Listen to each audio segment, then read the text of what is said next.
இப்ப வாங்க நம்ம போயிட்டு இந்த வீட்டுல இருக்கக்கூடிய அந்த மந்திர தந்திர கோளாறுக்கு என்ன மாதிரி பரிகாரம் பண்ணலாம்னு பாப்போங்க. அதாவது இது நான் சொல்லக்கூடியது பாத்தீங்கன்னா துர்க்கை அம்மன் அடிப்படையா வச்சுதான் நான் இந்த பரிகாரம் சொல்றேங்க. உங்க வீட்டுக்கு மிக அருகில் இருக்கக்கூடிய துர்க்கை அம்மன் ஆலயத்துக்கு நீங்க போகணுங்க. அதாவது இப்போ நீங்க உங்க வீட்டுக்கு வர்றீங்க, உங்க வீட்டுக்கு வந்ததுல இருந்து பாத்தீங்கன்னா வீட்டு உள்ள வந்தாவே ஏதோ ஒரு இறுக்கமா இருக்கு. வீட்டு வந்து தூங்கிக்கிட்டே இருக்கேன் சார், எனக்கு நான் வீட்டு வந்தா கொட்டாய் மேல கொட்டாயா வருது சார், எனக்கு உடம்பு டயர்டா இருக்கு சார், எனக்கு வீடு எப்ப பார்த்தாலும் குப்பையாவே இருக்கு சார், நான் என்ன சுத்தம் பண்ணாலும் என் வீடு குப்பையாவே இருக்கு சார், எனக்கு அப்பப்ப கை கால் அடிபடுது சார், எனக்கு ரத்த காயங்கள் வந்துகிட்டே இருக்கு சார், எனக்கு நிம்மதியான தூக்கம் இல்லை சார், ஆனா கொட்டாய் வருது, கொட்டாய் விடுறேன்,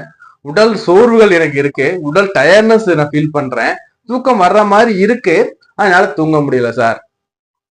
என் வீட்டுக்குள்ள வந்தனால எனக்கு ஏதோ மன கஷ்டம்